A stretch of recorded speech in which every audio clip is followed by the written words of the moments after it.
Pemirsa, ketemu lagi dengan channel pendidikan Anda, Suyanto.id. Sebuah channel untuk berbagi pengetahuan dan belajar sepanjang hayat. Apa yang akan kita diskusikan sebagai sarana berbagi pengetahuan kali ini? Kali ini kita akan berbicara mengenai next practice. Dari best practice, next practice. Tetapi tema spesifiknya adalah perguruan tinggi pendidikan jarak jauh. Bersama kita adalah Rektor Universitas Siber Muhammadiyah, Dr. Bambang Rianto. Dan tentu saja ini merupakan episode keempat kalau nggak keliru. Ya. Sudah ke-6, Prof. Oh, Kalau nggak keenam ya. Oke. Mohon ke-6 maaf. atau ya kalau nggak salah ke-6. Ya, oke. Saya yakin jenengan yang benar. Ini episode keenam. Karena saya sulit menghafal episode karena semua orang punya episode di sini ya. Jadi terima kasih diingatkan. Kita sapa dulu. Assalamualaikum warahmatullahi wabarakatuh, Mas Bapak. Waalaikumsalam warahmatullahi wabarakatuh. Ya. Kelinjang, Prof. Ya, terima kasih. Dan saudara-saudara, para pemirsa, jangan lupa klik subscribe jika Anda memandang bahwa channel ini adalah bermanfaat buat Anda. Nah, gimana Mas? Mengenai program kita, ngomong-ngomong soal next practice dan soal yang berkaitan dengan serba virtual. Gimana Mas? Belajar jarak jauh, pendidikan jarak jauh, maaf. Prof. Jadi memang era ini kan sering disebut sebagai era disrupsi. Ya, Eh, ada beberapa drivernya ya sebenarnya kalau kita lihat itu khususnya eh, secara umum itu di bidang teknologi. ya, Orang menyebutnya ada apa yang disebut sebagai otomasi, kemudian Internet of Things, ya, kemudian apa namanya eh,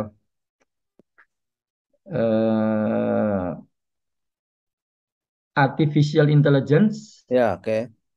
termasuk di dalamnya mungkin ada machine learning dan sebagainya, yang secara umum memang didrive oleh teknologi. Mhm. Kecepatan eh, internet ini juga pengaruhnya sangat besar, Prof. Ya, ya. Hampir 180 juta masyarakat kita akses internet. Oh iya, ya jadi apalagi sekarang sudah mulai ada 5G dan sebagainya dan ini di semua bidang. Nah, tentang driver tadi IoT, kemudian apa otomasi, termasuk di situ ada printer tiga dimensi, robotika dan seterusnya, kemudian juga artificial intelligence, machine learning akan kita bahas belakang ya, Prof. Ya, oke. Nah, tetapi disrupsi ini kan ke semua bidang kehidupan eh, sudah terdisrupsi ya. Nah, hanya memang pendidikan ini belakangan. Ya, ya, Itu juga terakselerasi oleh adanya COVID. Jadi mungkin kalau belum COVID ya belum seperti sekarang ya, terpaksa menggunakan Zoom dan sebagainya itu. Jadi ini memang terdisrupsi suatu next practice ini Prof, ya, sebenarnya juga betul. kan. Sesuatu yang betul-betul berbeda. Gitu. Paradigmanya berbeda. Ya, Nah, eh, perguruan tinggi yang selama ini berjalan kan ini hampir tidak berbeda dengan apa yang ratusan tahun yang lalu berjalan hmm, modelnya. Sementara akibat pergeseran generasi yang pernah kita sampaikan di seri yang terdahulu itu memang eh, generasi baru ini memiliki karakter yang berbeda khusus dengan kelekatan mereka, kedekatan mereka dengan teknologi, pemanfaatan teknologi. Maka di bidang pendidikan pun dari berbagai survei sudah disampaikan bahwa eh, ada potensi pergeseran itu ada. Pergeseran bahwa anak-anak kita ini sekarang eh, beberapa ya, sebagian itu sudah merasakan bahwa belajar itu harus bisa lebih mudah, ya, bisa apa namanya kapan saja, di mana saja, ya, kemudian apa namanya, mungkin modular ya, Ya, modular, soal customize, ya customize. Ya. lebih customize intinya ya, jadi lebih customize. Tidak hanya belajar sebenarnya, bekerja kan juga sudah begitu ya, Prof. Sudah Ya. sebagian akibat COVID kemarin budaya work from home itu juga ternyata menguntungkan juga bagi perusahaan dan bagi pegawai. Bayangkan kalau harus tinggal di Jakarta, di pusat kota, Hmm. kampusnya, apa kantornya, kemudian dia nyari tinggal tempat tinggal di dekatnya pasti mahal sekali ya. Di Ya. SCBD di Sudirman itu misalnya Setiabudi ya, pasti mahal. Nah, kalau bisa bekerja dari rumah, paling tidak hybrid ya, mungkin kehadiran ke kantornya eh, tidak harus setiap hari dan sebagainya. Ini kan bisa menyelesaikan banyak persoalan dari Mhm. ekonomi, efisiensi kantor, kemudian juga transportasi dan sebagainya. Termasuk di dalamnya pembelajaran atau pendidikan, Prof. Mhm. Jadi eh, sudah sudah mulai mahasiswa dosen ini eh, merasakan ya, sebagian merasakan, meskipun ada juga yang pengen kembali ke masa lalu untuk kemudian ngajar Sama. seperti Ya. selama seperti yang lalu itu juga masih banyak. Tetapi sebagian sudah merasakan bahwa oh ternyata kita bisa ya kuliah dari jarak jauh itu gitu ya. Mhm. Nah, cuman persoalannya begini, Prof. Kemarin akibat pandemi itu sebagian besar itu kan menggunakan pembelajaran jarak jauh itu kan terpaksa, Prof. Ya, betul. Belum siap, khususnya kultur ya, budaya dan kompetensi dari dosen terutama dan guru. Nah, karena belum siap, maka mereka tidak menggunakan LMS, Mhm. tidak melakukan pembelajaran jarak jauh secara sistematis benar gitu. Mhm. Sesuai dengan kaidah-kaidah pembelajaran jarak jauh. Jadi hanya memindahkan eh, tatap muka ke online. Hanya memindahkan saja. Konsepnya masih konsep tatap muka. Akibatnya eh, tidak menarik, Mhm. dan ketika disurvei, wah pembelajaran jarak jauh ini jadi negatif. Ya. Wah ini cuma diberi tugas ya karena memang bingung gurunya mau tidak bisa mau mau seperti apa variasinya dan seterusnya. Artinya tidak siap dulu materi-materi dan sebagainya itu berdasarkan learning management system yang sudah tersusun rapi. Akibatnya ya tadi apa namanya? Sebagian memiliki perspektif yang negatif terhadap Mhm. pembelajaran jarak jauh gitu. Ya. Ya karena keterpaksaan sebenarnya bukan siap lebih duluan. Sebenarnya sebagian institusi lembaga perguruan tinggi itu sebelum COVID itu sudah siap loh, sudah siap. Ya. Jadi sudah mengembangkan budaya. Ada yang melakukan hibah internal. Ya. Dikti juga sudah ada hibah sepada itu tahun 2014 atau 2015 sudah ada Prof itu. Artinya budaya dan eh, sebenarnya saya lihat dari sisi dikti sudah lumayan ya. Awal itu sudah lumayan, maksudnya merekomendasikan untuk perguruan tinggi bahkan yang tatap muka itu untuk mengkampanyekan untuk mulai menggunakan pembelajaran jarak jauh. Mhm. Tapi bukan kelas jauh, ya, Prof. Jadi kalau Ya, ya, ya. distance learning atau pembelajaran jarak jauh itu adalah pembelajaran yang memanfaatkan teknologi. Kalau kelas jauh itu punya cabang. Nah, kalau kelas jauh agak dilarang, tapi kalau pembelajaran jarak jauh itu sangat direkomendasikan. Nah, izin untuk share screen, Prof. Oke.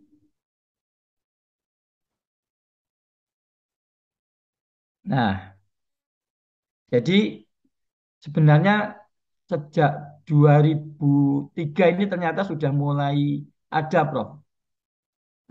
Tahun 2003. Ya, ya. Kami pernah mengundang expert dari Chicago University kalau tidak salah, itu mereka sudah 15 tahun sejak berapa tahun yang lalu menggunakan eh, pembelajaran jarak jauh khususnya Moodle itu ya. Nah, ini aturan-aturan dari pemerintah yang kemudian terakhir itu Permendikbud nomor 7 tahun 2000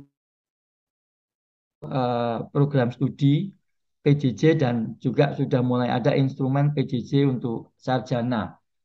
Tetapi kalau perguruan tinggi jarak jauh itu memang instrumennya, bahkan instrumen pendiriannya itu belum lama, Prof. Ya, Jadi pada saat kami mulai mengajukan itu di launching oleh Prof. Haidar itu eh, November 2019 itu eh, baru diizinkan itu setelah 22 bulan. Jadi wow. 2021 September, 29 September dengan diskusi yang eh, cukup intens dengan Dikti ya.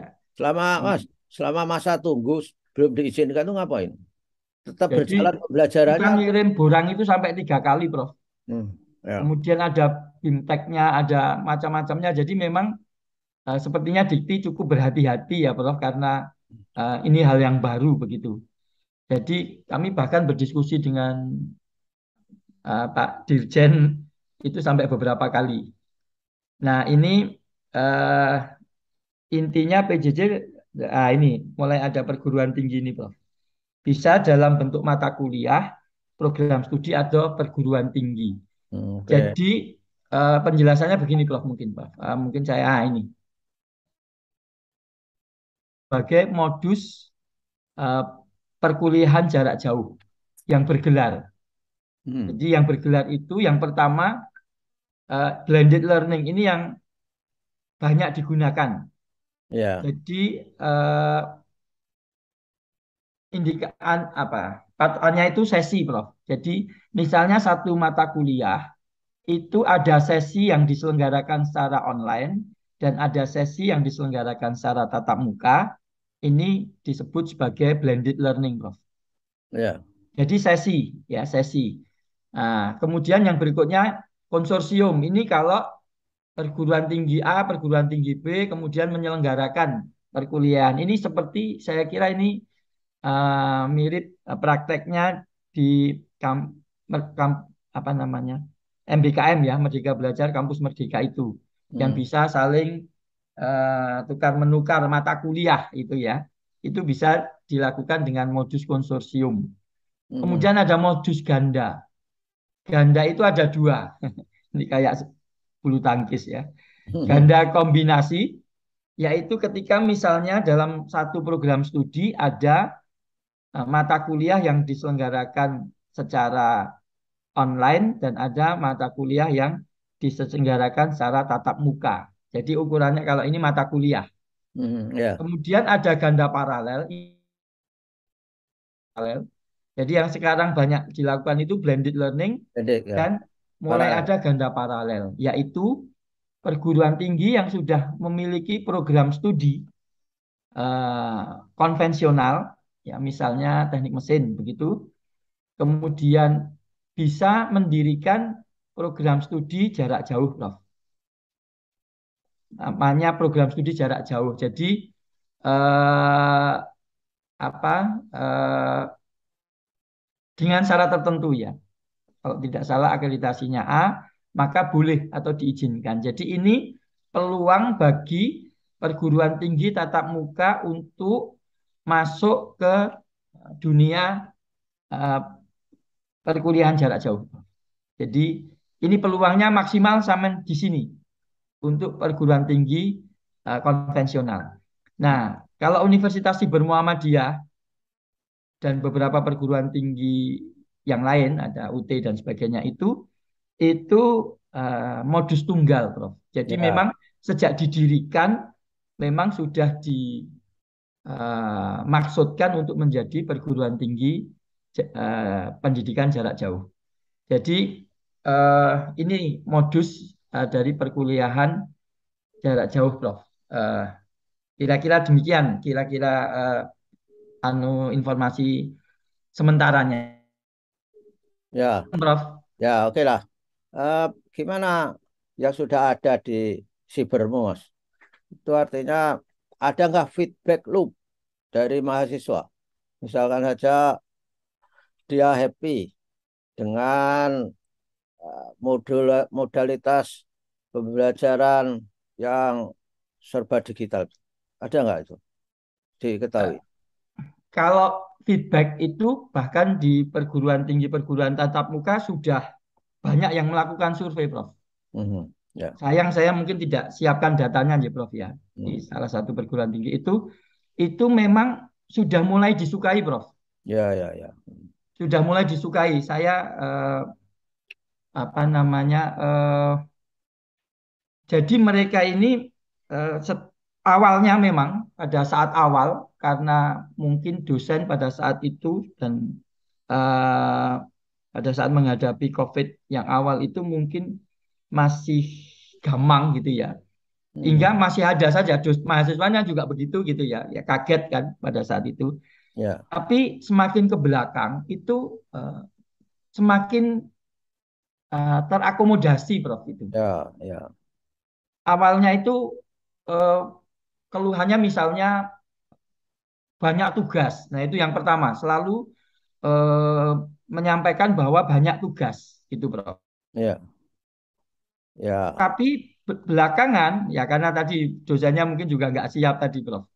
Tapi belakangan setelah itu mulai stabil, perkuliahan berjalan itu, kemudian mahasiswa itu banyak ya, malah kayaknya mayoritas itu kemudian menyampaikan bahwa eh, ini efektif, ini bagus. Walaupun mungkin ada catatan-catatan beberapa ya saya kira wajar, tapi sudah semakin seperti itu, Bro. Ya. Nah, kami saya di Dewan Pendidikan, Bro. Ya, ya, ya, ya, ya. Prof, Prof, ya Anda kan juga senior. Nah, Ya. kita pernah kemarin melakukan survei, Bro.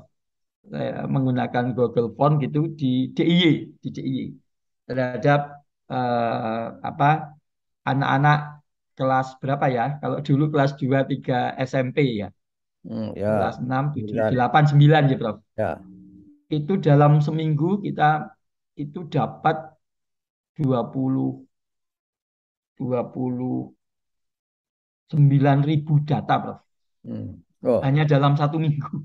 ya, ya. Nah, ada beberapa pertanyaan ini berkaitan dengan PJJ, Prof ya, berkaitan dengan PJJ itu yang menarik ketika kita tanya anak-anak SMA kelas 3 ini, apakah ada keinginan untuk Luring. melanjutkan studi di perguruan tinggi online. Hmm. Sayang saya nggak siap menyampaikan datanya, Prof. Tapi Hmm. mungkin suatu saat bisa kita tampilkan. Maka ternyata, Prof, ternyata yang punya potensi untuk melanjutkan studi di kuliah online itu hampir 50% loh, Prof. Oke. Dari anak SMP ya?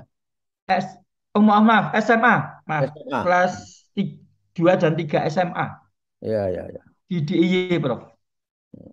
Itu itu kita meskipun ada beberapa apa namanya catatan-catatan ya, Prof. Tetapi dengan melihat itu berarti ya memang sudah terjadi perubahan atau pergeseran. Ya, ya, ya, ya. Mulai terjadi pergeseran itu, Prof. Ya, kan memang ada teori inovasi ya. Yang teori inovasi itu orang mau mengadopsi jika ada relative advantage-nya.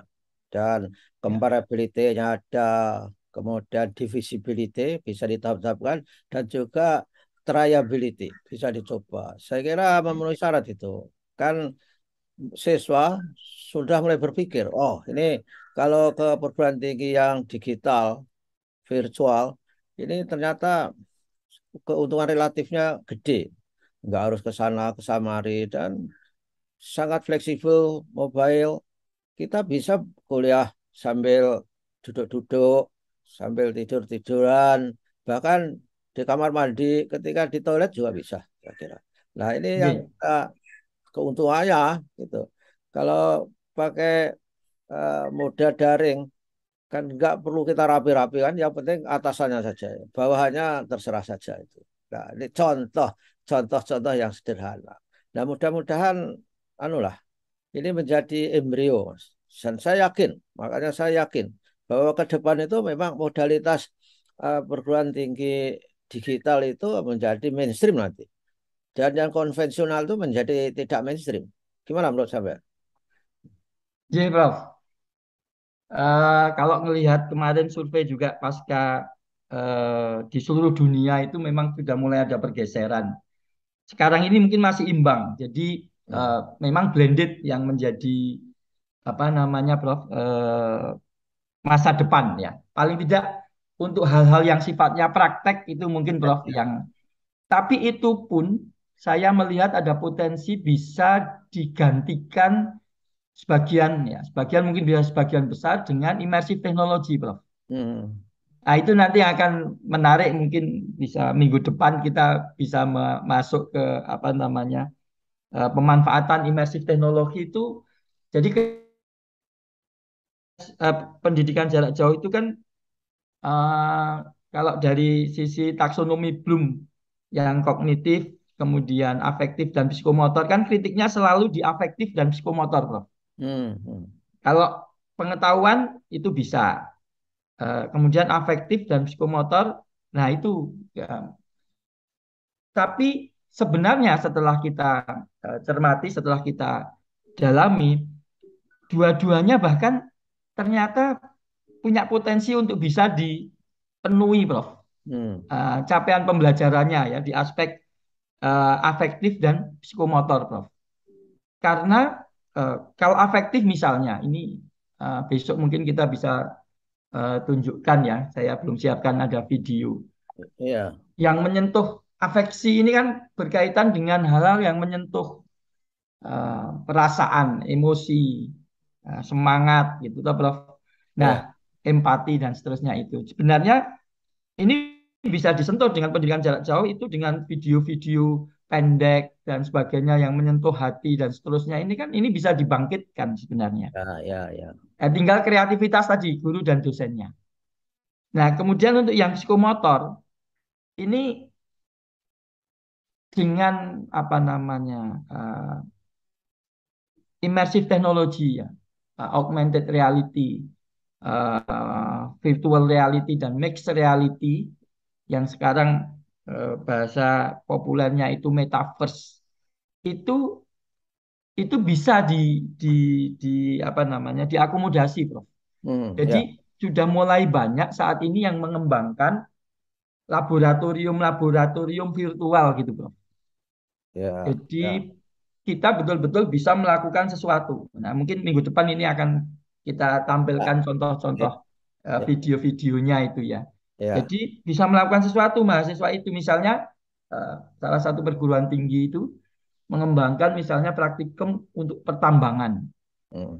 Maka tanpa harus ke Freeport, mahasiswa itu merasakan betul lorong yang mirip yang ada di Freeport.